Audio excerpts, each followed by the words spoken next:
very tough shoot. Was it pretty frightening? Yeah, it was very frightening at times.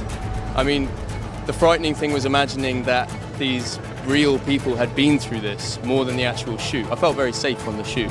You know, there's a lot of support all around to help, and I feel very safe in Chris's hands to do the story justice. Está dando la vuelta. Está dando la vuelta. How was that experience for you, like shooting with Christopher Nolan? Incredible, yeah. He's an amazing director and an amazing guy. I really have a lot of respect for him and the way he works. He's extremely hands-on, which I wasn't expecting, I think, maybe. I think there's a certain stigma around blockbuster films, which is that the directors maybe aren't as involved.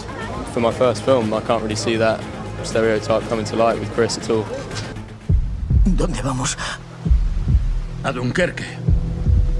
Having to survive through different difficulties that your characters go through, how did you go home? What was the feeling you had when you were done with the day? I think you try as much as possible to shake it off in whatever way you can at the end of the day. You know, at the end of the day, it is a film, and I think it, to a certain extent, should maybe be treated so if that's the way you work. Some people don't work like that. It also works for me, personally. I like to just try and relax.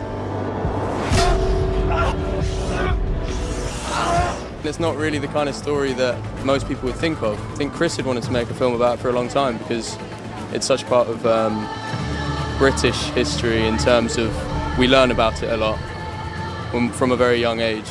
So he'd always wanted to make a film about it, and you know, what a move, yeah.